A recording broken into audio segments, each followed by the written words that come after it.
ನಮಸ್ತೆ ಫ್ರೆಂಡ್ಸ್, ರಾಜ್ ಜಾಬ್ಸ್ಗೆ ಸ್ವಾಗತ. ಫ್ರೆಂಡ್ಸ್, ನೀರಾವರಿ ಇಲಾಖೆ ಜಲವಿದ್ಯುತ್ ನಿಗಮದಿಂದ ನೇಮಕಾತಿಯ ಹೊಸ ಅಧಿಸೂಚನೆ ಬಿಡುಗಡೆಯಾಗಿದೆ. ಬೋತ್ ಮೇಲ್ ಆ್ಯಂಡ್ ಫಿಮೇಲ್, ಪುರುಷ ಮತ್ತು ಮಹಿಳಾ ಅಭ್ಯರ್ಥಿಗಳು ಇಬ್ಬರೂ ಅರ್ಜಿಗಳನ್ನು ಸಲ್ಲಿಸಬಹುದು. ಹಾಗೆ ಕರ್ನಾಟಕದ ಯಾವುದೇ ಡಿಸ್ಟಿಕ್ಕಿಂದ ನೋಡಿ, ಎನಿ ಡಿಸ್ಟಿಕ್ಕಿಂದ ಕೂಡ ನೀವು ಅರ್ಜಿಗಳನ್ನು ಸಲ್ಲಿಸಬಹುದಾಗಿರುತ್ತೆ. ಸಂಪೂರ್ಣವಾಗಿ ಸರ್ಕಾರಿ ಉದ್ಯೋಗಗಳು ಹಾಗೆ ಕಾಯಂ ಉದ್ಯೋಗಗಳಾಗಿರ್ತವೆ. PUC, ಡಿಗ್ರಿ ಮತ್ತು SSLC ಹಾಗೂ ಎನಿ ಡಿಗ್ರಿ ಮತ್ತು ಡಿಪ್ಲೊಮಾ ITI ಆದಂಥ ಅಭ್ಯರ್ಥಿಗಳು ಕೂಡ ಅರ್ಜಿಗಳನ್ನು ಸಲ್ಲಿಸಬಹುದಾಗಿರುತ್ತೆ. ಈ ಒಂದು ಹುದ್ದೆಗಳಿಗೆ ನೇರ ನೇಮಕಾತಿ ಇರುತ್ತೆ ನೋಡಿ ಫ್ರೆಂಡ್ಸ್. ಆಸಕ್ತ ಇರುವಂಥ ಅಭ್ಯರ್ಥಿಗಳು ಅರ್ಜಿಗಳನ್ನು ಸಲ್ಲಿಸಬಹುದಾಗಿರುತ್ತೆ ಅಂತ ಹೇಳಿದ್ದಾರೆ. ಇದರ ಬಗ್ಗೆ ಸಂಪೂರ್ಣವಾದಂಥ ಒಂದು ಡೀಟೇಲ್ಸನ್ನು ತಿಳಿಸ್ಕೊಡ್ತೀನಿ ನೋಡಿ ಫ್ರೆಂಡ್ಸ್. ಜಲವಿದ್ಯುತ್ ನೀರಾವರಿ ಇಲಾಖೆಯಿಂದ ನೇಮಕಾತಿ ನಡೀತಾ ಇದೆ. 400 ಹುದ್ದೆಗಳಿದೆ ನೋಡಿ. ಇಲಾಖೆಯಲ್ಲಿ 400 ಉದ್ಯೋಗಗಳಿಗೆ ನೇಮಕಾತಿ ಇರುತ್ತೆ. ಅರ್ಜಿ ಸಲ್ಲಿಕೆಗೆ ಜನವರಿ 7 ಕಾಲಾವಕಾಶ ಇದೆ ನೋಡಿ. ಜನವರಿ 7 ಅರ್ಜಿ ಸಲ್ಲಿಸಲಿಕ್ಕೆ ಕೊನೆಯ ದಿನಾಂಕ ಆಗಿರುತ್ತೆ. ಈ ಒಂದು ಕೊನೆಯ ದಿನಾಂಕದೊಳಗಾಗಿ ನೀವು ಆನ್ಲೈನ್ ಮೂಲಕ ಅರ್ಜಿಗಳನ್ನು ಸಲ್ಲಿಸಬೇಕು. ಇನ್ನು ಗ್ರ್ಯಾಜುಯೇಟ್ ಅಪ್ರೆಂಟಿಸಿಪ್ 175 ಹುದ್ದೆಗಳಿದ್ದರೆ, ಟೆಕ್ನಿಷಿಯನ್ ಅಪ್ರೆಂಟಿಸಿಪ್ 100 ಹುದ್ದೆಗಳಿದ್ದಾವೆ. ಟ್ರೇಡ್ ಅಪ್ರೆಂಟಿಸಿಪ್ 125 ಹುದ್ದೆಗಳಿದ್ದಾವೆ ನೋಡಿ. ಈ ಒಂದು ಹುದ್ದೆಗಳಿಗೆ ಆಯ್ಕೆ ಮಾಡಿಕೊಂಡು ನೀವು ಅರ್ಜಿಗಳನ್ನು ಸಲ್ಲಿಸಬಹುದು.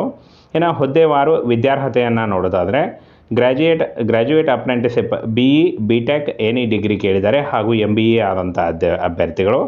ಇನ್ನು ಟೆಕ್ನಿಷಿಯನ್ ಅಪ್ರೆಂಟಿಸಿಪ್ ಡಿಪ್ಲೊಮಾ ಪಾಸ್ ಕೇಳಿದ್ದಾರೆ. ಹಾಗೆ ಟ್ರೇಡ್ ಅಪ್ರೆಂಟಿಸಿಪ್ ವಿವಿಧ ಟ್ರೇಡ್ಗಳಲ್ಲಿ ITI ಪಾಸ್ ಆಗಿದ್ದರೆ ನೀವು ಅರ್ಜಿಗಳನ್ನು ಸಲ್ಲಿಸಬಹುದು ನೋಡಿ. ಈ ರೀತಿಯಾಗಿ ವಿದ್ಯಾರ್ಹತೆ ಇರುತ್ತೆ.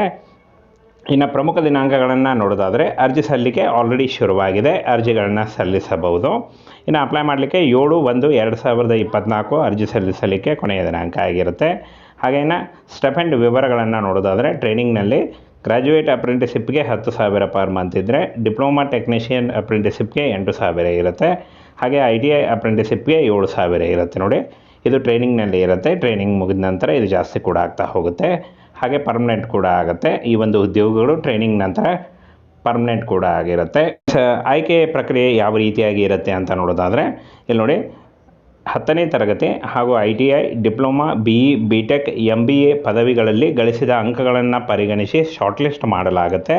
ನಂತರ ವೈದ್ಯಕೀಯ ಪರೀಕ್ಷೆ, ದಾಖಲೆ ಪರಿಶೀಲನೆ ನಡೆಸಿ ಆಯ್ಕೆಯನ್ನು ಮಾಡಿಕೊಳ್ಳಲಾಗುತ್ತೆ. ಯಾವುದೇ ರೀತಿಯ ಲಿಖಿತ ಪರೀಕ್ಷೆ ಇರಲ್ಲ. ಈ ಒಂದು ಹುದ್ದೆಗಳಿಗೆ ಯಾವುದೇ ರೀತಿಯ ಲಿಖಿತ ಪರೀಕ್ಷೆ ಆಗಲಿ, ಯಾವುದೇ ರೀತಿಯ ಒಂದು ಅರ್ಜಿ ಶುಲ್ಕ ಆಗಲಿ ಇರಲ್ಲ. ಇನ್ನು ವಯೋಮಿತಿಯನ್ನು ನೋಡೋದಾದರೆ, 18 ವರ್ಷದಿಂದ 30 ವರ್ಷದ ಒಳಗಿನವರು ಅರ್ಜಿಗಳನ್ನು ಸಲ್ಲಿಸಬಹುದು.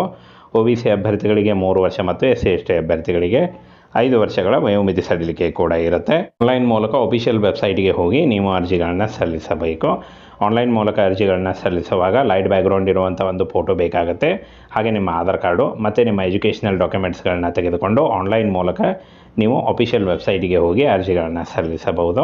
ಅಫಿಷಿಯಲ್ ವೆಬ್ಸೈಟ್ನ ನೇರ ಲಿಂಕು ವಿಡಿಯೋ ಡಿಸ್ಕ್ರಿಪ್ಷನ್ ಬಾಕ್ಸಲ್ಲಿ ಇರುತ್ತೆ ನೋಡಿ. ಅಲ್ಲಿ ಹೋಗಿ ನೀವು ಈ ಒಂದು ಕಾಯಂ ಉದ್ಯೋಗಗಳಿಗೆ ನೀವು ಅರ್ಜಿಗಳನ್ನು ಸಲ್ಲಿಸಬಹುದು.